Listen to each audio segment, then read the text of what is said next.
कहानी की शुरुआत में हमें पता चलता है लेब्रियन सिटी देश के हर कोने से एडवेंचरर्स को अट्रैक्ट करती है। अलग अलग स्पीशीज और बैकग्राउंड के लोग वहाँ आते हैं ताकि वो स्ट्रॉन्ग बन सके, ताकि मॉन्स्टर का हंट कर सके और फेम और पैसा दोनों कमा सके। निक भी एक ऐसा ही एडवेंचरर है जिसके पास सब कुछ है। वो एक एक्सीलेंट स्वॉर्डमैन है, उसके पास एक ब्यूटीफुल गर्लफ्रेंड है, साथ ही साथ वो एक मशहूर पार्टी का मेंबर भी है। सब कुछ एकदम सही चल रहा था उसके लिए, जब तक एक दिन उसके पार्टी का लीडर आर्गेस, जो उसके फादर के जैसा था, साथ ही साथ उसका टीचर भी था। आर्गेस निक को बुलाता है और बताता है कि उसे उनकी पार्टी में अब नहीं चाहिए क्योंकि उसमें एडवेंचरर वाली सोच ही नहीं है। उसने निक पर आरोप लगाया कि वो खुद को बहुत ज्यादा इम्पोर्टेंट समझता है क्योंकि उसने एक पार्टी के मेंबर को निकालने की कोशिश की थी जो उनके फंड से पैसा चुरा रहा था। ये सब सुनकर निक बहुत ज्यादा शॉक्ड हो जाता है, लेकिन उसका ये बैड लक यही खत्म नहीं होता है। उसी दिन शाम को वो अपनी गर्लफ्रेंड क्लोडिन से मिलने जाता है। एनो बताता है कि उसे पार्टी से निकाल दिया गया है। निक सोचता है कि उसका गर्लफ्रेंड शायद उसके लिए सिंपैथी दिखाएगी, लेकिन उसे पता चलता है कि क्लोडिन एक गोल्ड डिगर थी। उसने निक को यूजलेस लूजर कहा क्योंकि अब उसके पास नौकरी नहीं रही और बिना एक पल सोचे ये लड़की उसके साथ ब्रेकअप कर लेती है। एक ही दिन में 2 बार दिल टूटने के बाद बेचारा फाउंटेन के पास बैठ जाता है बिना देखे कि उस पर बारिश हो रहा है। तभी उसके पास एक ब्लू हेयर्ड लड़की आती है। निक उसे भगाने की कोशिश करता है, लेकिन वो बस उसे अपना शो का टिकट दे देती है। वो बताती है कि वो एक अपकमिंग आइडल है जिसका नाम एगेट है। एगेट निक से कहती है कि अगर उसके पास कुछ करने को नहीं हो तो उसके शो जरूर देखने आए। वो टिकट और अपनी अम्ब्रेला उसके पास छोड़ देती है और उधर से भाग जाती है। जाने से पहले वो उसे मिस्टर स्ट्रेट डॉग कहकर बुलाती है और कहती है कि जरूर आना। निक सोचता है कि क्यों ना उसके शो को देखा जाए। जैसे ही वो एगेट को परफॉर्म करते हुए देखता है, वो पूरी तरह उसके ऊपर फिदा हो जाता है। वो एक आइडल ओटाकू बन जाता है और अपने पास बचे कुछ सारे का सारा पैसा इस लड़की का मर्चेंडाइज खरीदने में उड़ा देता है। अगले दिन वो एडवेंचरस गिल्ड में जाता है क्योंकि उसके पास पैसा खत्म हो चुका था और उसे मर्चेंडाइज खरीदने के लिए पैसा चाहिए था। वो कोई पार्टी ढूंढता है जो उसे उनके टीम पे ले ले, लेकिन तभी उसे पता चलता है कि सब पार्टी फुल हो चुका है। तभी निक एक कोने में एक ब्लॉन्ड लड़के को देखता है जो अकेले खड़ा होता है और उससे बात करने का फैसला करता है, लेकिन उसे पिछले पार्टी का रिजेक्शन याद आ जाता है और सेल्फ डाउट उस पर हावी हो जाता है। इसी वजह से बेचारा इस मौके को गवा देता है एंड कोई और लड़का उस ब्लॉन्ड गाय को रिक्रूट कर लेता है। पूरा दिन किसी से बात नहीं कर पाने के बाद निक जल्दी ही एक बार में चला जाता है ताकि अपनी नाकामियों को भूल सके। वो अकेले एक टेबल पर बैठ जाता है और सस्ती बियर पीता है और बेस्वाद खाना खाता है, लेकिन उधर बैठा हुआ groups and parties, friends, power, love, इन सब के बारे में बातें वगैरह कर रहा होता है जो कि उस खाने से भी ज्यादा बेस्वाद लग रहा था उसे। तभी एक और ग्रुप उधर आ जाता है और उन्हें निक के टेबल में बैठना पड़ता है क्योंकि और कोई टेबल खाली नहीं था। वो एक एक करके बैठते हैं और निक को समझ आ जाता है कि ये लोग एक साथ नहीं आए हैं। पहले एक रिच गर्ल जो फैंसी कपड़े पहना हुआ होते हैं और उसकी हाथ में एक बड़ा मैजिक स्टोन भी होती है। निक समझ जाता है कि ये लड़की किसी नोबल फैमिली से है, लेकिन वो सोचता है कि एक ऐसी लड़की इधर क्या कर रही है। अब उसके बाजू में एक लड़का बैठा होता है एंड उसके कपड़े से लग रहा था कि वो किसी प्रीस्ट है, लेकिन वो पहले से ही नशा किया होता है और उसके शरीर से चीप वुमेन्स परफ्यूम की स्मेल आ रही थी, जिससे निक को समझ आ जाता है कि ये लड़का किसी रेड लाइट एरिया से आ रहा है। ऊपर से उसके पास प्रीस्ट का जो मेटल होता है वो भी नहीं होता है। इसका मतलब इस लड़के को चर्च से बाहर निकाल दिया गया है। तीसरी एक ड्रैगन गर्ल होती है जिसके पूरे शरीर पर स्कार्स होती है। निक समझ जाता है कि उसने काफी बैटल्स देखी है, लेकिन अंदर से वो एक डरा हुआ और इंजर्ड एनिमल लगती है। अब उधर बियर आती है। तीनों एक ही बार में उस बियर को पी जाता है। वो अपना मग टेबल पर जोर से फेंकता है और चिल्ला के कहता है कि वो इंसान पर भरोसा नहीं कर सकता है। वेल, निक अकेला नहीं था, उसके साथ साथ बाकी तीनों भी सेम ही बात बोलता है। तब सब एक दूसरे की तरफ देखता है और समझ जाता है कि वो सब किसी न किसी तरीके से एक जैसा ही है, इसीलिए वो अपनी अपनी कहानी शेयर करना शुरू कर देते हैं। सबसे पहले रिच लड़की अपनी कहानी बताती है। उसका नाम होती है टायाना। वो कहती है कि वो कभी इस देश की सबसे प्रेस्टिजियस मैजिक स्कूल की टॉप स्टूडेंट थी। सब लोग उसकी एबिलिटीज और उसकी हम्बलनेस की तारीफ करते थे। एक दिन वो कैफेटेरिया में गई और देखा कि उसकी फियांसे किसी और लड़की के साथ बैठा हुआ है। टायाना ने पहले कुछ नहीं सोचा, वो जाके उधर बैठ जाता है और उसे अपनी पूरा का पूरा दिन बताने लगती है कि उसका पूरा दिन कैसे गई। उसने बताई कि टीचर्स ने उसकी नई मैजिक का तारीफ की, लेकिन उसका फियांसे एक मिसोजिनिस्टिक घटिया आदमी निकला जिसका सोच बहुत ज्यादा घटिया एंड फ्रेजाइल था। उसे टायाना की सक्सेस चुभने लगी और उसने उस पे चिल्लाना शुरू कर दिया। वो खुद को बहुत ज्यादा इम्पोर्टेंट समझती है। उसके साथ बैठी लड़की ने भी टायाना पर इल्जाम लगाया कि वो दूसरे स्टूडेंट को नीचा दिखाती है क्योंकि वो एक नोबेल है। उस लड़की ने ये तक कह दिया कि टायाना ने टीचर्स को सीड्यूस किया ताकि उसे अच्छा मार्क्स मिल सके और उसका फियांसे ये सब कुछ मान गया और उसके साथ ब्रेकअप कर लिया। इसके बाद दिल टूटी टायाना ने स्कूल छोड़ दिया और अपने पापा से परमिशन ले ली कि वो घर छोड़कर अलग रहे। वो लेब्रियन सिटी आई ताकि वो नौकरी कर सके, लेकिन किसी ने उसे हायर नहीं किया। एक दिन सड़क पर वो अपनी किस्मत पर आंसू बहा रही थी, तब उसने एक गैम्बलिंग कंपनी का एड देखा। टायना ने टिकट खरीदा और पहली बार में ही जीत गई। इसके बाद से वो गैम्बलिंग खेलने लगी और इसका नशा इतना तक चढ़ गया कि बेचारी सब कुछ हार गई इस गैम्बलिंग के चक्कर में। अब उसके पास कुछ नहीं है, किराया तक देने का पैसा नहीं है, इसीलिए उसने सोचा कि एडवेंचर ट्राई कर लेती हूँ और अगले ही दिन पार्टी ढूंढने निकली। लेकिन जब भी कोई उसे रिक्रूट करने आता, उसका ये रेस्टिंग फेस देखकर वो लोग डर कर भाग जाते। इस वजह से वो इधर आई है अपनी तकलीफ को भुलाने के लिए, मतलब बियर पीने के बाद अपनी तकलीफ भूल जाएगी, जिस वजह से वो इस बार में आई है। इसके बाद प्रीस्ट अपना इंट्रो देता है। उसका नाम जेन था, जो पहले एक छोटे से गांव में एक रिस्पेक्टेड हीलर था। एक लड़की उसकी मदद करती थी जंगल में मेडिकल हर्ब्स कलेक्ट करने के लिए। जेन उस लड़की को हमेशा अच्छा पॉकेट मनी देता था उसकी मेहनत के लिए। एक रात वो लड़की क्लिनिक आई, लेकिन उसके पास बहुत कम हर्ब्स था। जेन फिर भी उसको कॉइन देना चाहा, लेकिन उस लड़की ने उसके हाथ को पकड़ लिया और कहा कि वो चाहती है कि जेन उसे एक औरत की तरह देखे एंड प्यार करे। जेन एक ईमानदार आदमी था। उसने उस लड़की से कहा कि वो एक प्रीस्ट है और वो किसी को डेट नहीं कर सकता। उस लड़की को उसकी बात बहुत ज्यादा चुभी और वो रोते हुए उधर से भाग गई, उसे गालियां देते हुए। अगले दिन जब जेन अपने पेशेंट को हील कर रहा था, कुछ प्रीस्ट उसके क्लिनिक पर आया और उसे बाहर ले गया। जेन ने देखा कि वो लड़की उनके पीछे खड़ी है। देखने से लग रहा था कि वो काफी दुखी और हर्ट लग रही थी। जेन उससे पूछने चाहा कि क्या हुआ, लेकिन उसे पता चला कि उस लड़की ने उस पर हैरेसमेंट का इल्जाम लगाया है, सिर्फ इसलिए क्योंकि उसने उसका प्रपोजल एक्सेप्ट नहीं किया। उस लड़की ने सबके सामने रोककर उसके दिया कॉइन फेंक दिया और कहा कि जेन ने उसे ये सब कुछ दिया है उसे चुप रहने के लिए। जेन को अपना सच बताने का मौका तक नहीं मिला और उसे 3 महीने तक गंदी जेल में रखा गया। और जब उसे जेल से निकाला गया तो उस गांव के लोगों ने उसे उस गांव से निकाल दिया। जेन वहाँ से एक छोटे से शहर में आया जहाँ एक सुंदर सी लड़की उसे पहले से ही जानती थी। उसने जेन का मुस्कुराते हुए स्वागत किया। जेन ने देखा कि उसके कमर में काफी दर्द है। जेन ने उसे ऑफर किया कि वो उसकी इलाज कर देगा। उस रात जेन ने उसे हील किया और मॉर्निंग में उस लेडी का दर्द ठीक हो गया। उस लेडी ने जेन से कहा कि उसे लगता है कि वो एक अच्छा इंसान है। उसने ये भी कहा कि उसे लेब्रांथ सिटी में जाना चाहिए और एक एडवेंचर बनना चाहिए ताकि बिना किसी गिल्ट के वो अपनी जिंदगी जी सके। सिर्फ इतना ही नहीं, उसने जेन को एक बैग दिया एंड उसमें कुछ सामान भी दिया। जेन ने कहा कि वो ये सब नहीं ले सकता, लेकिन उस लेडी ने उसे लेने पर जोर दिया क्योंकि ये सब उसके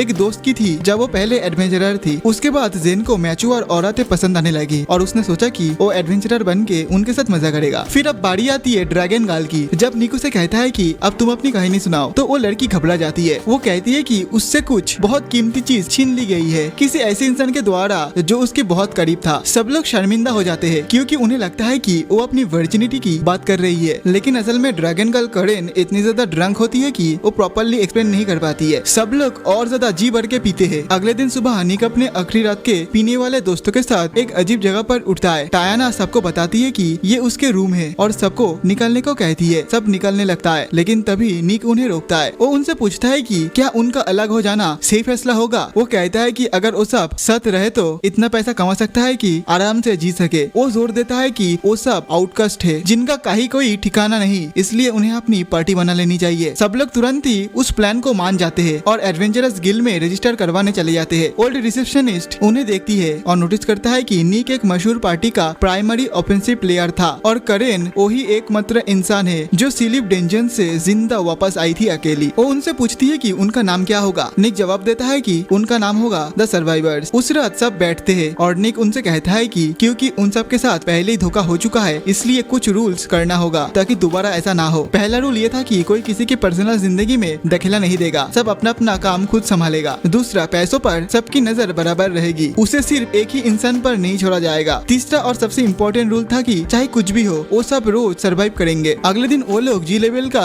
डेंजन एक्सप्लोर करना शुरू करते हैं जो काफी इजी होता है, लेकिन उन्हें अगले लेवल में जाने के लिए बॉस को हराना पड़ता है क्योंकि जेन और टायना ने कभी असली बैटल नहीं देखी। इसी वजह से निक उन्हें मॉन्स्टर से डील करना सिखाता है। वो उन्हें स्लाइम मॉन्स्टर दिखाता है और बताता है कि कैसे उसे मारकर उसके कोर निकालना है जिससे मार्केट में बेच सकते हैं। सब कुछ सही चल रहा होता है, सब साथ में बातें कर रहे होते हैं और हंस रहे होते हैं। जब वो नेक्स्ट फ्लोर पर पहुंचते हैं जहाँ सब कोर को निकल रहे होते हैं, टायना कहती है कि ये सब कुछ बहुत ज्यादा इजी है, वो तो गॉब्लिन गॉब्लिन्स और एक औरत को हरा चुकी है। तभी वो एक स्लाइम पर फिसल जाती है और एक स्लाइम उसके चेहरे पर चिपक जाता है। वो अपनी फेस से उसको हटाती है। निक कहता है कि ज्यादा ओवर कॉन्फिडेंट मत हो एंड संभाल के रहो। टायाना इरिटेट होकर अपने आइस मैजिक से स्लाइम को मारने की कोशिश करती है, लेकिन गलती से फ्रेंडली फायर हो जाता है। मतलब उसकी अटैक करेन की तरफ जा रही होती है। थैंकफुली करेन एक एक्सपीरियंस एडवेंचर होती है और अपनी तलवार से उसकी मैजिक को ब्लॉक कर देती है। लेकिन तभी वाइब चेंज हो जाती है। करेन गुस्से में कहती है कि उसने टायाना पर भरोसा करने की कोशिश की थी, लेकिन पहले दिन ही ये सब कर रही है। टायाना माफी मांगने की कोशिश करती है, लेकिन करेन उदास होकर वहाँ से चली जाती है। उस दिन के बाकी टाइम में वो दोनों एक दूसरे से बात नहीं करते। आखिर में वो सब टॉप फ्लोर पर पहुंच जाते हैं। चलते हुए जेन एक बड़ा पिंक स्लाइम को देखता है। निक कहता है कि ये स्लाइम का बॉस है जिसे उन्हें हराना होगा। बिना सोचे समझे टायाना, जो एक जायंट इडियट लग रही थी, सीधा बॉस की तरफ दौड़ जाती है और उस पर पावरफुल आइस मैजिक का यूज करती है, जिससे वो स्लाइम फ्रीज हो जाता है। इधर उसको लग रही होती है कि वो जीत चुका है,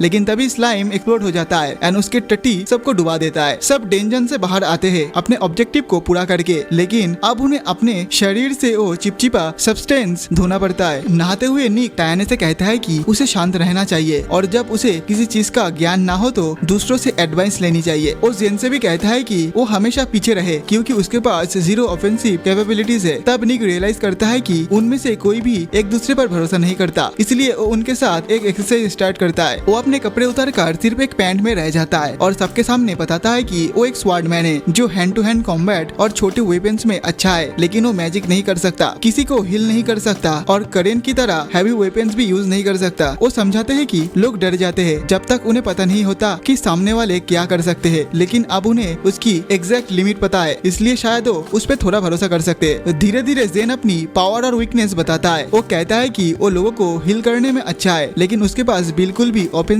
कैपेबिलिटीज नहीं है और उसे कोई भी आसानी से हरा सकता है। फिर टायाना की बारी आती है। अपनी गलती के लिए माफी दिखाने के लिए वो सीधा करेन के सामने जाती है और कहती है कि वो आइस और विंड मैजिक में अच्छी है, लेकिन लाइटनिंग और अर्थ मैजिक भी कर सकती है। उसकी सबसे बड़ी वीकनेस फायर मैजिक और क्लोज क्वार्टर कॉम्बैट है। फिर वो वापस अपनी जगह पर जाके बैठ जाती है, बट वो सोचती है कि शायद करेन ने उसे माफ नहीं किया। इधर बेचारी को ठंड भी लग रही होती है, बट तभी करेन उसके सामने एक छोटी सी फायर बॉल फेंक देती है ताकि उसे थोड़ा सा गर्मी मिल सके। इसी तरीके से ये दोनों एक दूसरे को माफ भी कर देती है। उसके बाद सब गॉब्लिन फॉरेस्ट जाते हैं जहाँ उन पर बहुत सारे गॉब्लिन्स अटैक कर देते हैं। निक समझाता है कि ये गॉब्लिन्स बहुत स्ट्रॉन्ग नहीं होते हैं, लेकिन ये ग्रुप में अटैक करते हैं और ट्रैप्स भी लगा सकते हैं अगर एडवेंचरर्स केयरफुल ना रहे तो। एक गॉब्लिन जेन पर अटैक करने की कोशिश करता है, लेकिन जेन उसके अटैक को ब्लॉक कर लेता है। तब निक उस गॉब्लिन को एक तेज स्लैश में मार देता है। फिर आगे बढ़कर कई गॉब्लिन्स को छोटे छोटे टुकड़ों में काट देता है। इधर फिर से जेन के ऊपर अटैक होने वाला था, लेकिन टायाना इस बार उसे बचा लेती है। वो पहले वेव को सक्सेसफुली हरा देते हैं। तब निक टायाना से कहता है कि तुम अपनी मैजिक डिटेक्ट पावर की मदद से देखो कि सारे के सारे गॉब्लिन्स किधर छुपे हुए हैं। टायाना बताती है कि आगे लगभग 10 और गॉब्लिन्स है, लेकिन फिर वो थोड़ी फ्रस्ट्रेटेड होके कहती है कि उसे एक गॉब्लिन की प्रेजेंस फील हो रही है जो दूसरे गॉब्लिन से 5 गुना ज्यादा मैजिक रखता है। निक तुरंत अलर्ट हो जाता है और कहता है कि ये जरूर गॉब्लिन का इवॉल्व फॉर्म हो सकता है। वो कहता है कि इस टाइप के गॉब्लिन बहुत ज्यादा पावरफुल होते हैं और यूजुअली लास्ट स्टेज पे मिलते हैं। जेन पूछता है कि क्या उन्हें रिट्रीट करना चाहिए, लेकिन निक कहता है कि वो पीछे नहीं हट सकते वरना गॉब्लिन आसपास के गांव पर अटैक कर देंगे। तब वो एक प्लान बनाता है। वो कहता है कि इस टाइप के गॉब्लिन्स बेसिकली मैजिक के प्रति इम्यून होता है, इसीलिए उन पर हैवी फिजिकल अटैक से काम करेगा जो कि करेन कर सकती है। वो जेन से कहता है कि वो और करेन ऑफेंसिव पर जाएगा जबकि जेन उन्हें बफ करेगा और टायाना कवर फायर करेगी। सब प्लान मान लेता है और बैटल शुरू होती है। करेन और निक दोनों गॉब्लिन्स की तरफ दौड़ते हैं जबकि टायाना अपने आइस शैड एबिलिटी की मदद से बहुत सारे गॉब्लिन्स को मार देती है और जेन उन्हें बफ करता रहता है। इवॉल्व वाले गॉब्लिन और कुछ गॉब्लिन्स को बुला लेता है जबकि निक सामने वाले सब गॉब्लिन्स को तेजी से खत्म कर देता है। करेन टायाना पर भरोसा करती है और आगे बढ़ती रहती है जबकि टायाना अपने आइस शैड का यूज करके उसके सामने आने वाले गॉब्लिन्स को मार देती है। करेन सीधा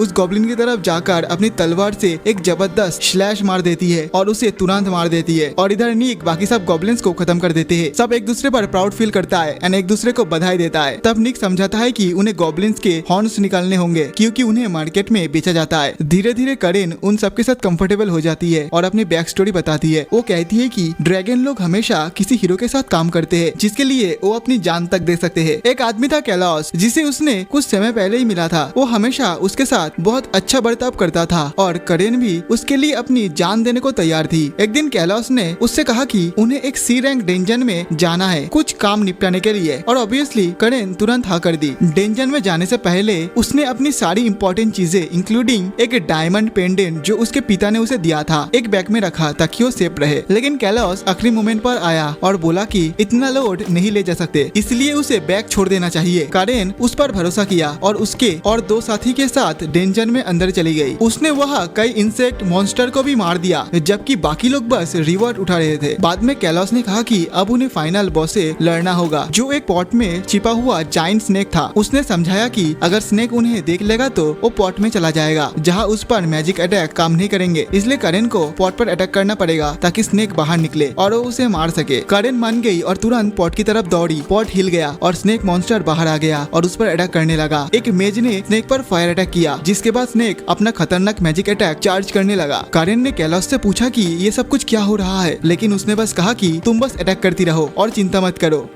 कारेन ने फिर से उस पर भरोसा किया और स्नेक को बिजी रखा और इंतजार करती रही कि कैलोस उसकी मदद करेगा। आखिर में स्नेक ने उसे पकड़ लिया और अपनी टॉक्सिक ब्रीथ का यूज किया, जिससे कारेन घायल होकर जमीन पर गिर गई। मुश्किल से वो होश में थी, तब उसने देखा कि कैलोस उस एक्सिक्यूटेड स्नेक के पास गया। उसने अपनी तलवार से उस स्नेक को मार दिया और कारेन से कहा कि स्नेक पॉइजन अटैक के बाद बहुत ज्यादा थक जाता है और उन्हें सिर्फ इतना ही चाहिए था कि वो उस अटैक को यूज करने पर मजबूर करे। वो सब डेंजर से निकल गया और उसे मरने के लिए छोड़ दिया। कारेन किसी तरह डेंजर से निकलकर बार तक लौट आई, लेकिन उसके मेन गेट के सामने वो गिर गई। सब लोग बाहर दौड़ के उसके पास आता है और इकट्ठा हो जाता है। वो लोग चौंक जाता है एंड कहता है कि तुम इधर क्या कर रहे हो, क्योंकि कैलोस ने सबको बता दिया कि तुम तो मर चुके हो डेंजर में। कारेन पूछती है कि कैलोस कहाँ है, लेकिन टैवरेन के ओनर बताता है कि वो लोग तो शहर छोड़कर कब का जा चुका है। कारेन तुरंत अपने कमरे में भाग जाती है एंड उसका जो सबसे बड़ा डर था वो सच हो गया, क्योंकि उसका बैग गायब हो चुका है जिसमें डायमंड पेंडेंट था। वो पूरी तरह से टूटकर बाहर निकली कैलोस का कोई निशान ढूंढने के लिए, लेकिन उसे कुछ नहीं मिला। एक दिन उसने एक बहुत मशहूर सोलो एडवेंचरर को देखा जिसका नाम था फिफ्थ। कारेन उसके पीछे जाने लगी। वो हर उस रेस्टोरेंट गई जहाँ वो जाता एंड टेस्टी फूड खाने लगा, बट कुछ समय बाद उसका सारा का सारा पैसा खत्म हो गया। तब उसने डिसाइड किया कि उसकी जिंदगी का प्राइमरी गोल पैसा कमाना होगा और उससे डिलीशियस फूड खाना होगा। एंड तभी उसका मुलाकात इन लोगों से हुआ। अगले दिन निक मार्केट में कारेन के साथ थोड़ा सा टाइम बिताता है। वो उसके साथ स्नैक्स खाता है और जिंदगी के बारे में नॉर्मल बातें वगैरह करता है, जिससे उनका भरोसा और ज्यादा मजबूत हो जाता है। उसी शाम जब वो टारवेन वापस जाते हैं तो देखता है कि और भी लोग उन्हें पहचानने लगे हैं। असिस्टेंट रिसेप्शनिस्ट उन्हें ऊपर बुलाती है, जहाँ ओल्ड रिसेप्शनिस्ट उनका इंतजार कर रही होती है एक स्पेशल जॉब के लिए जो सिर्फ वही कर सकते थे। वो समझाती है कि एक स्पेशल फैसिलिटी है जो एक एंशिएंट सिविलाइजेशन ने बनाई थी, जिन्होंने एक तलवार बनाई थी एक ऐसी टेक्नोलॉजी से जो आज के टाइम में गायब हो चुकी है। उनका काम था उस तलवार को वापस लाना, जिसके लिए उन्हें बहुत अच्छे पैसा मिलने वाले थे। निक सारी डिटेल्स नोट कर लेता है और अगले ही दिन सब उस फैसिलिटी में एंटर करते हैं। वो मॉन्स्टर्स को मारते हैं और आगे बढ़ते हैं। वो फैसिलिटी अपने टाइम के हिसाब से बहुत टेक्नोलॉजिकली एडवांस लगती है, क्योंकि वहाँ कैमरास, ऑटोमेटिक लाइट्स, ये सब कुछ था। वो एक एरिया में पहुँचते हैं जहाँ एक ग्रीन लैंप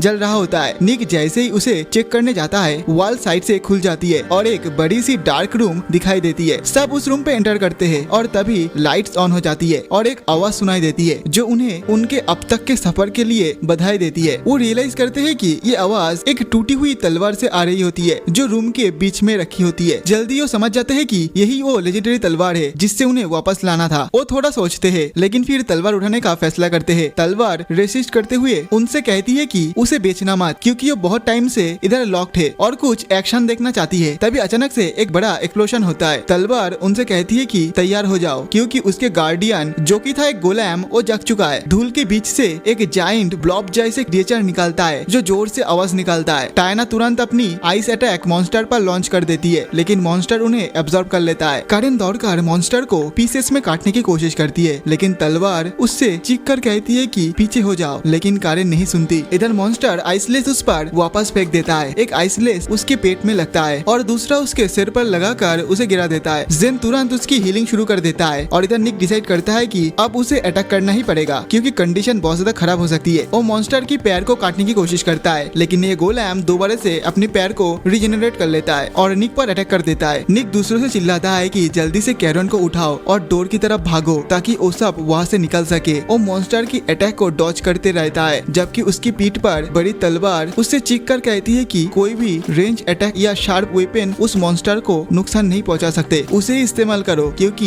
यही एक तरीका है गोलैम को मारने का। निक डिसाइड करता है कि वो इस तलवार की बात को सुनेगा। वो तलवार को उठाता है और ब्लेडलेस स्वॉर्ड तुरंत ब्राइट लाइट एमिट करने लगती है और एक एनर्जी स्वाड बन जाती है। बाकी पार्टी डोर तोड़ने की कोशिश कर रही होती है, लेकिन टायना वापस आकर बताती है कि दरवाजा इंडिस्ट्रक्टिबल है, मतलब इस दरवाजे को तोड़ा नहीं जा सकता। गोलेम दोबारा निक पर अटैक करता है, लेकिन इस बार निक अटैक को डॉच करके उस पर स्लैश करता है और उसकी एक हाथ काट देता है। लेकिन शॉकिंगली गोलेम का कटा हुआ हिस्सा जिंदा हो जाता है और निक को पकड़ लेता है। गोलेम उसे पंच करके एक होल में गिरा देता है। टायना तुरंत एक फ्रीजिंग स्पेल गोलेम पर यूज करती है और करेन से चिक कर कहती है कि जल्दी से निक को ढूंढो। थैंकफुली इसकी स्पेल काम कर जाता है और वो गोलेम वही फ्रीज हो जाता है और तब करेन उसके पास से होकर होल में जाती है। लेकिन सरप्राइजिंगली गोलेम आइस को तोड़ देता है और उनकी तरफ चलने लगता है। जिन तुरंत टायना को बफ करता है, जबकि टायना फिर से फ्रीजिंग स्पेल का यूज करती है ताकि निक और करेन को भागने का टाइम मिल सके। करेन होल में एंटर करती है, लेकिन वो देखती है कि निक रबेल के नीचे दबा हुआ है। वो तुरंत पत्थर हटाने लगती है। निक उसे कहता है कि उसे छोड़कर भाग जाओ, लेकिन करेन गुस्से में कहती है कि मुंह बंद रखो, या तो सब इधर से मिलकर वापस जाएंगे या फिर कोई भी नहीं। ये कहते हुए वो आखिरी पत्थर हटाकर निक को उठाने में मदद करती है, जिससे निक का उस पर भरोसा और ज्यादा गहरा हो जाता है।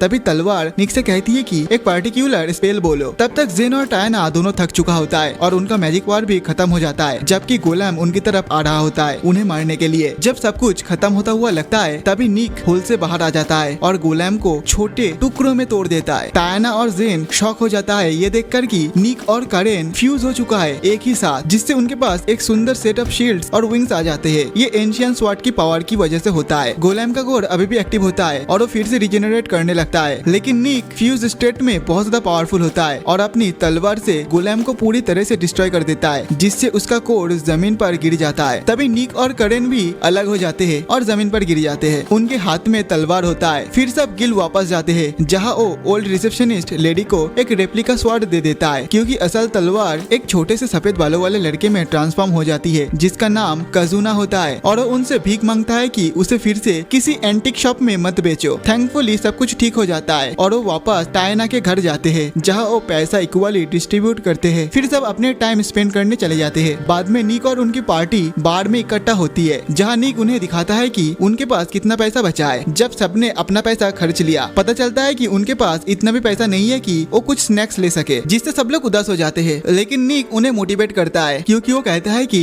अब नेक्स्ट डेंजन के लिए तैयार हो जाओ। जब वो अगले डेंजन में एंटर करते हैं, तब उन्हें एक आइस लेक दिखते हैं, जिसमें कई क्रिएचर फ्रोजन होता है। साथ ही उन्हें एक जाइंट ओगर भी दिखता है जो आइस पर बैठा होता है। सब लोग धीरे से हाई ग्राउंड पर चढ़ जाते हैं, अपनी आवाज नीचे रखते हुए, लेकिन करेन उस मॉन्स्टर की और भी ज्यादा करीब चली जाती है, जैसे ये उसके लिए कोई गेम हो। ये देखकर कजुना एक्साइटेड हो जाता है, क्योंकि वो अपने आप को साबित करना चाहता था, इसलिए वो सीधा ऑर्गा की तरफ भाग जाती है चिल्लाते हुए, जिससे उनका पूरा का पूरा प्लान खत्म हो जाता है। वो अपनी तलवार निकालता है जैसे ही मॉन्स्टर अपना आइस क्लब उठाता है और कजुना पर अटैक करता है, लेकिन शुक्र है कि कजुना अपनी तलवार की मदद से उस अटैक को ब्लॉक कर लेता है। ये देखकर सब लोग बहुत ज्यादा हैरान हो जाते हैं, क्योंकि ऑर्गार बहुत ज्यादा स्ट्रॉन्ग लग रहा था। उन्हें उम्मीद नहीं थी कि कजुना अपनी पतली सी तलवार से उसके अटैक को रोक लेगा। ऑर्गार थोड़ा सा पीछे होता है और उस पर आइस ग्लास से अटैक करता है, लेकिन कजुना उसे ऐसे हटा देता है कि जैसे वो टेनिस खेल रहा हो। फिर वो तुरंत ऑर्गार की तरफ भागकर जाता है और उस पर तलवार से अटैक करता है, लेकिन ऑर्गार अपने क्लब से उसके अटैक को रोक लेता है। कजुना बस मुस्कुराकर एक और अमेजिंग एबिलिटी यूज करता है, जिससे वो अपना एक क्लोन बना लेता है और वो दोनों क्लोन्स ऑर्गा को दोनों साइड से स्लैश कर देता है और उसे तुरंत ही मार देता है। सब उसके चारों तरफ जमा हो जाते हैं। जब निक कमेंट करता है कि उसे थोड़ा थका थका महसूस हो रहा है, जबकि उसने तो कुछ किया ही नहीं। कजुना जवाब देता है कि तुम्हें थकान इस वजह से हो रहा है क्योंकि मैंने तुम्हारा माना का यूज किया था ये सारे मैजिक को यूज करने के लिए, क्योंकि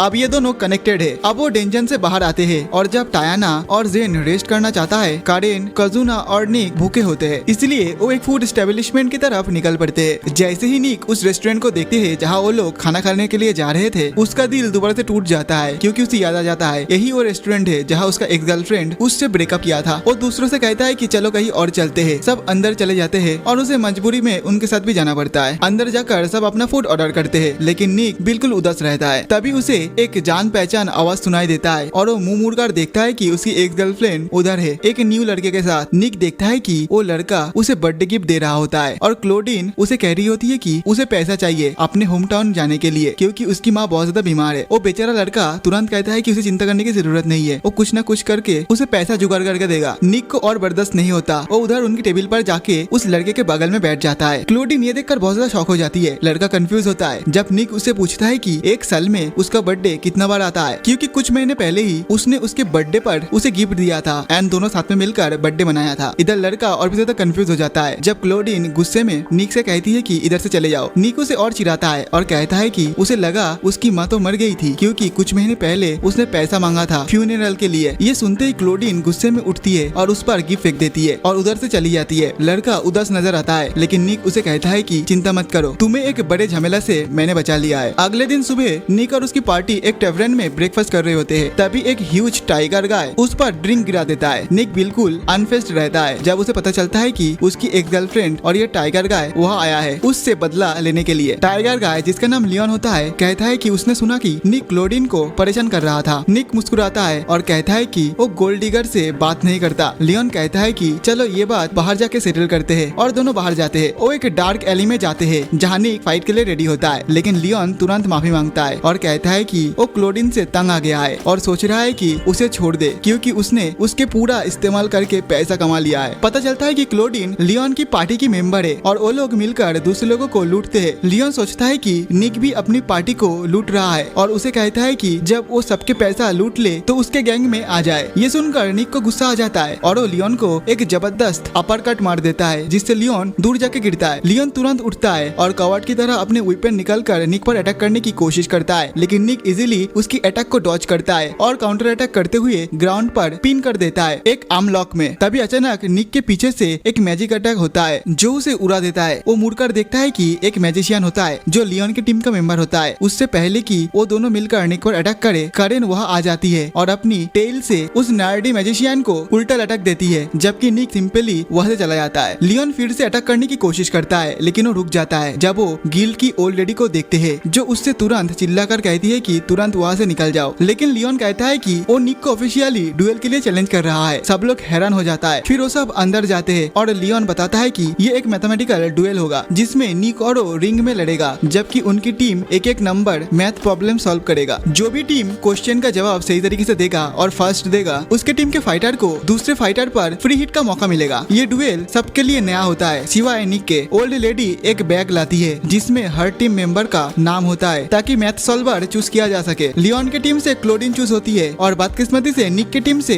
करेन चूज होती है, जिसे बेसिक मैथ भी नहीं आती है क्योंकि उसे कभी मैथ्स का यूज ही नहीं करना पड़ा। करेन बिल्कुल घबरा जाती है और कुछ बोल नहीं पाती क्योंकि उसे पता है वो मैथ्स बिल्कुल भी सॉल्व नहीं कर सकती। बाद में जेन उसे एक प्रैक्टिस एग्जाम देता है ताकि उसका लेवल पता चले और पता चलता है कि उसे बेसिक्स क्वेश्चन भी उसके बस का नहीं है क्योंकि वो सिर्फ 20% क्वेश्चन का ही सही आंसर करवाती है। अगले दिन करेन सबकी मदद से पढ़ना शुरू करती है, जबकि निक जेन को भेजता है ताकि वो टाइगर गैंग की इन्फॉर्मेशन निकाल सके। फाइनली फाइनल बैटल से एक दिन पहले सब निक के घर पर इकट्ठा होते हैं, जो काफी एक छोटा प्लेस होता है। जेन रिपोर्ट करता है कि टाइगर गैंग हमेशा चीट करती है मैजिक क्रिस्टल का यूज करके, जिससे वो एक दूसरे से टेलीपैथी में बात कर सकते हैं। इसका मतलब वो तीसरे मेंबर का यूज कर सकती है जो सारे क्वेश्चन सॉल्व करता है और उन्हें आंसर बता देता है। करेन बहुत ज्यादा उदास हो जाती है क्योंकि उसे मैथ आता नहीं, और अब जब दूसरी टीम चीट भी कर रही है तो उसे लगता है कि उसका जीतना इम्पॉसिबल है। लेकिन निक के पास एक प्लान होता है जो वो सबको बताता है और सब मेंबर्स थोड़ा कॉन्फिडेंट महसूस करता है क्योंकि अब उनके पास एक इफेक्टिव वे है कल्प्रिट को पकड़ने का। अगले दिन निक और लियोन रिंग में खड़े होते हैं, जबकि करेन और क्लोडीन सामने बैठी होती है क्वेश्चन सॉल्व करने के लिए। बैटल स्टार्ट होती है और ओल्ड लेडी उन्हें क्वेश्चन देना शुरू करती है, जबकि निक और लियोन एक दूसरे पर हल्के फुल्के अटैक करते हैं जो ज्यादा कांटेक्ट नहीं करते। करेन क्वेश्चन को देखती है, उसे याद आती है कि उसने ये पहले किया है, इस वजह से वो खुशी खुशी उसे सॉल्व करने लगती है। लेकिन इधर क्लोडीन उसे चिढ़ाने लगती है कि तुम कुछ नहीं कर सकते मेरे सामने। लेकिन करेन पहले राउंड में ही क्वेश्चन सॉल्व कर लेती है क्लोडीन से पहले, पर रिजल्ट आता है कि उसकी 80% ही सही हुआ है जबकि क्लोडीन का 98% सही हुआ है। तो करेन इस राउंड को हार जाती है और लियोन को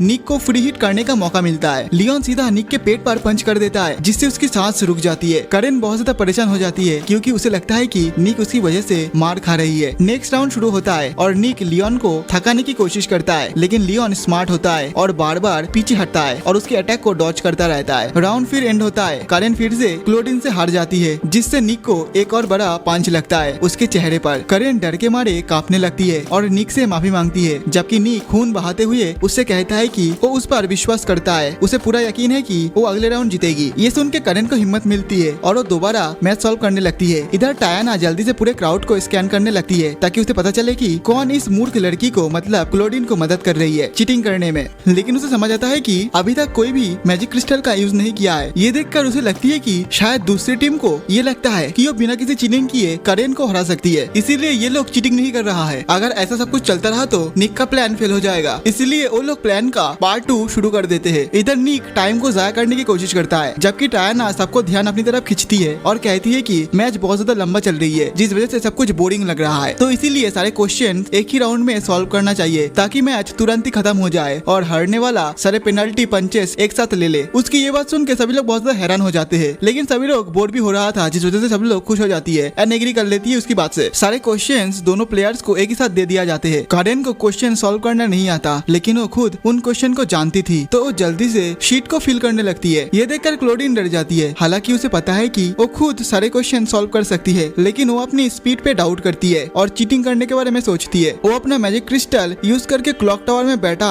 एक लड़के से बात करती है जो कैलकुलेटर से क्वेश्चन सॉल्व करके उसे आंसर बताता है। टायाना फिर से पूरी एरिया को स्कैन करती है और इस बार उसे ये लड़का दिख जाता है। वो कजुना और जेन के साथ वॉच टावर जाती है और उस लड़के को पकड़ लेता है। लियोन को कुछ गड़बड़ लगता है और वो क्लोडीन को वार्न करने की कोशिश करता है, लेकिन निक उस पर अटैक करके उसे रोक देता है। इधर क्लोडीन को आंसर नहीं मिल पा रही थी एंड फोकस नहीं कर पा रही थी, जिस वजह से वो बहुत ज्यादा गुस्सा हो जाती है। टायाना इस लड़के को बांध कर उधर ले आता है और सबके सामने उसकी मैजिक क्रिस्टल दिखाती है। ओल्ड लेडी तुरंत समझ जाता है कि इधर क्या चल रहा है और टाइगर टीम को डिस्क्वालीफाई कर देती है और वो गार्ड्स को बुलाकर उन्हें ले जाने को कहती है। बाद में निक और उसकी पार्टी टेबरन में डिनर करने जाता है और अपनी जीत का सेलिब्रेशन करते हैं। उस रात उन्हें एक्स्ट्रा कैश भी मिलता है, तो टायाना डिसाइड करती है कि वो कैसीनो जाएगी। काजुना को पता चलता है कि उस कैसीनो में एक स्पेशल आइसक्रीम बिकती है, तो निक को उसके साथ जाना पड़ता है। वो कैसीनो पहुंचते हैं और काजुना आइसक्रीम लाइन पे लग जाता है, जबकि टायाना टेबल पर बैठकर गैम्बल करने लगती है दूसरे 4 लोगों के साथ। वो बहुत सारे पैसा जीतने लगती है। काजुना डिसअपॉइंट होता है कि क्योंकि आइसक्रीम खत्म हो जाती है। वो निक से कहता है कि अब वो घर जाना चाहता है, लेकिन निक उसे कहता है कि थोड़ी देर वेट करो और देखो लोग कैसे गैम्बल करते हैं। तभी टायाना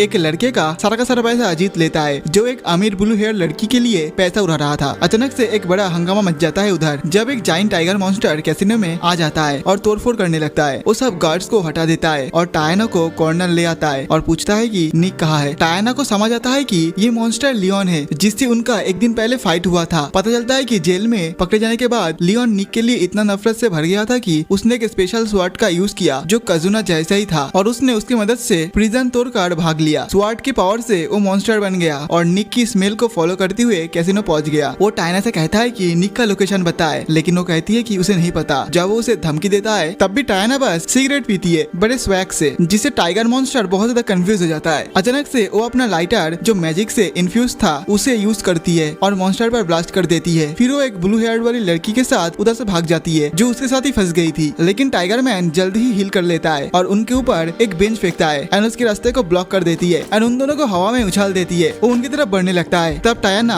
वो जो ब्लू हेयर लड़की है उसके साथ जो लड़का आया था उसको बोलती है कि तुम इस लड़की को लेके इधर से चले जाओ। मॉन्स्टर उसके पास आता है और तलवार निकाल कर उसे मारने वाला होता है कि तभी निक वहाँ आ जाता है और अपनी एनर्जी स्वॉर्ड से उसके अटैक को रोक लेता है। टाइगर मॉन्स्टर निक को देखकर और भी ज्यादा गुस्से में आ जाता है और वो उसे गालियां देने लगता है। फिर वो अपनी तलवार से और ज्यादा डार्क पावर एक्सट्रैक्ट करता है एंड और भी ज्यादा बड़ा मॉन्स्टर बन जाता है। मॉन्स्टर निक को पंच करने की कोशिश करता है, लेकिन निक आसानी से उसके अटैक को डॉज कर लेता है। तब टायाना निक से कहती है कि चलो एक साथ मार्च हो जाते हैं ताकि वो इसे खत्म कर सके। दोनों पीछे हट जाते हैं और कजुना की पावर की मदद से वो दोनों एक साथ मार्च हो जाते हैं एंड एक सुंदर फीमेल नाइट में तब्दील हो जाता है, जिसके पास अमेजिंग आर्मर एंड उड़ने की पावर होता है। टायाना आइस बॉल एबिलिटी का यूज करती है, लेकिन लियोन रेज में आके दीवार तोड़कर कैसीनो के अंदर भाग जाता है। वो सब कुछ तोड़ते हुए एंड लोगों को फेंकते हुए आगे बढ़ता है। टायाना उसे एक आइस प्रिजन शील्ड का यूज करती है जो उसे अंदर कैप्चर कर लेता है और उस पे आइस स्लैश बरसाने लगती है, लेकिन लियोन उस शील्ड से भी निकल जाता है। आखिर में टायाना कैसीनो की कार्ड का यूज करती है जिसके अंदर एंटी मैजिक प्रॉपर्टी होता है, जिससे वो स्पेशल स्वॉर्ड का इफेक्ट सील कर देती है। तब लियोन नॉर्मल हो जाता है और पावर खत्म होने के बाद वो सो जाता है। टायाना उस स्वॉर्ड को आइस प्रिजन में सील कर देती है ताकि कोई दोबारा इस तलवार को यूज न कर सके। लियोन को फिर से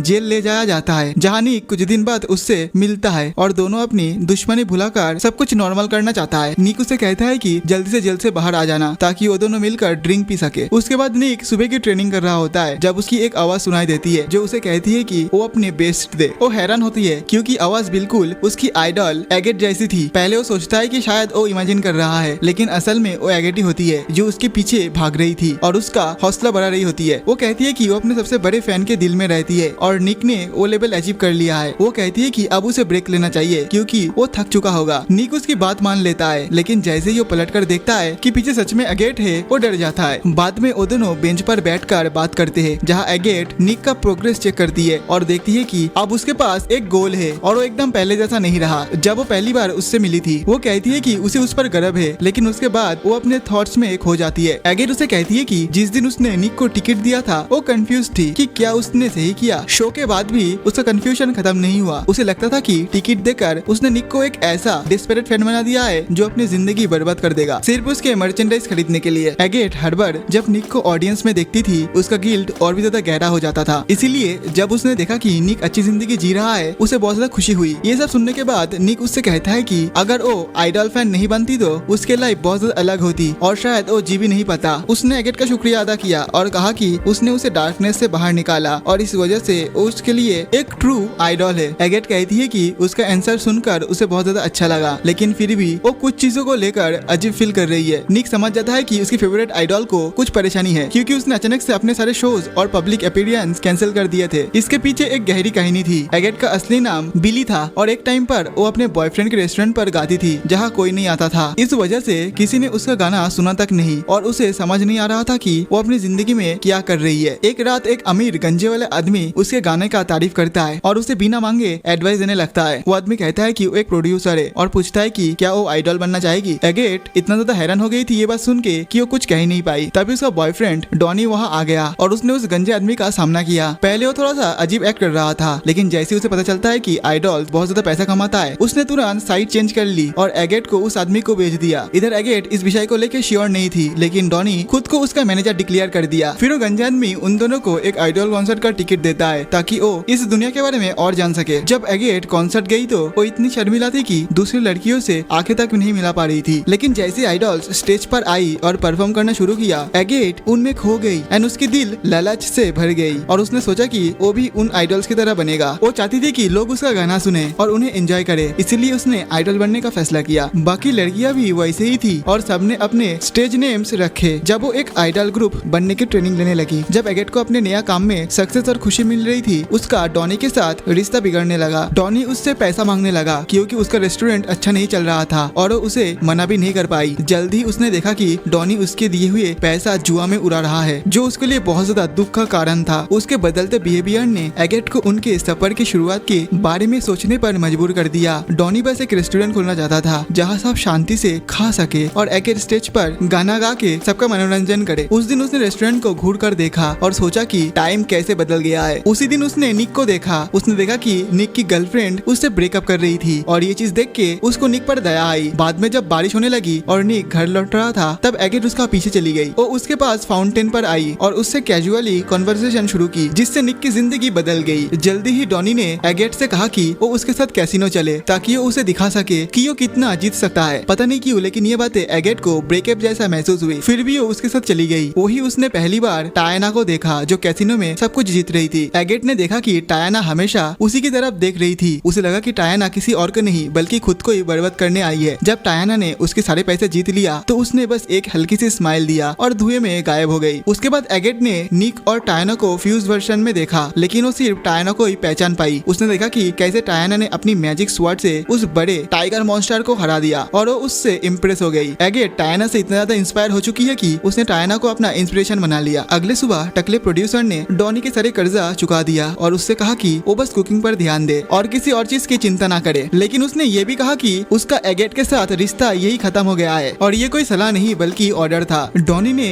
उसे फिर भी मना करने की कोशिश की, लेकिन एगेट ने उससे कहा कि उसके रेस्टोरेंट खोलने का सपना बहुत इनोसेंट और स्वीट था और वो भी उस सपने का हिस्सा बनना चाहती थी और वो आइडल बनना छोड़ने को भी तैयार थी। लेकिन डॉनी को उसमें अब भी कोई इंटरेस्ट नहीं थी क्योंकि वो पैसों के पीछे बहुत ज्यादा अंधा हो चुका था। लेकिन एगेट ने उससे कहा कि शायद जितना ज्यादा वो उसके पास रहेगा उसकी जिंदगी और पर्सनैलिटी उतनी ज्यादा बेकार होती जाएगी, इसलिए उन्हें अलग हो जाना चाहिए। डॉनी बस उसकी बात को सुन के हंसने लगा और अपनी किस्मत और इस ब्रेकअप को एक्सेप्ट कर लिया। लेकिन उसने एगेट से कहा कि ये उसका नुकसान है और एक दिन वो उसे दिखा देगा जब वो उससे ज्यादा सक्सेसफुल हो जाएगा। डॉनी वहाँ से जाने लगा तो एगेट उसके पास आई और उसे वो क्वीन कर दिया जो उसने टायना को दिखाने के दिन उठाया था। उसने डॉनी से कहा कि ये गैम्बलिंग की सुंदर देवी है एंड ये उसकी रक्षा करेगी। डॉनी ने कार्ड उसके हाथ से झटक लिया और उसके आइडिया को बेवकूफी बताते हुए रूम में चला गया गुड बाय कहकर। एंड इसी तरीके से इन दोनों का ब्रेकअप का कहानी इधर ही खत्म हुई। बाद में एगेट ने डॉनी को फिर से देखा जब वो ग्राउंड लेवल से काम शुरू कर रहा था, लेकिन दोनों ने डिसाइड किया कि वो दोनों एक दूसरे से इंटरेक्ट नहीं करेंगे। आज के प्रेजेंट में एगेट वापस आ गई थी अपने सोलो शो के साथ। अनिदर निक भी ऑडियंस में था। जल्दी एगेट स्टेज पर आई। उसने अपने फैंस से माफी मांगी कि उसने अचानक से ब्रेक ले लिया, लेकिन उसने इस ब्रेक के दौरान एक देवी से मुलाकात की। एगेट ने उस कैसीनो इंसिडेंट के बारे में बताया जहाँ एक सुंदर फीमेल नाइट एक टाइगर मॉन्स्टर को हरा दिया था। ये सुनकर निक शॉक हो गया क्योंकि उसे रियलाइज हुआ कि वो उस दिन वहाँ था। एगेट ने कहा कि उस लेजेंडरी देवी ने उसे उम्मीद और इंस्पिरेशन दी। उसने उसके लिए एक नया गाना लिखा, फिर उसने वो गाना परफॉर्म किया। एगेट ने उस देवी से ये वादा किया कि वो एक ऐसी असल आइडल बनेगी जो अपने फैंस की जिंदगी में उम्मीद ले आएगी। अगले दिन जब निक पार्क में एक्सरसाइज करने के बाद ड्रिंक कर रहा था, उसने अचानक से एगेट की आवाज सुनी। एगेट एक झाड़ी के पीछे छुपकर उससे बातें करने लगी जैसे कि वो उसकी इनर वॉइस हो। निक ने उससे पूछा कि क्या वो अब ठीक है क्योंकि उसने पिछली बार जब मिले थे वो काफी डाउन लग रही थी। एगेट ने जवाब दिया कि हाँ, वो कभी कभी डाउन फील करती है क्योंकि वो भी एक इंसान है। फिर वो बात करने लगी कि कैसे लोग हमेशा परेशानियों से घिरे रहते हैं। तभी उसने एक स्ट्रे पप्पी को देखा जो उसके सामने आ गया। उसने उस पप्पी को बुलाया और उसके साथ खेलने लगी। निक ने तब उससे कहा कि जब भी लोग अपनी परेशानी को सुलझा लेता है तो अपनी जिंदगी में एक कदम आगे बढ़ जाते हैं और यही सबसे अच्छी बात है।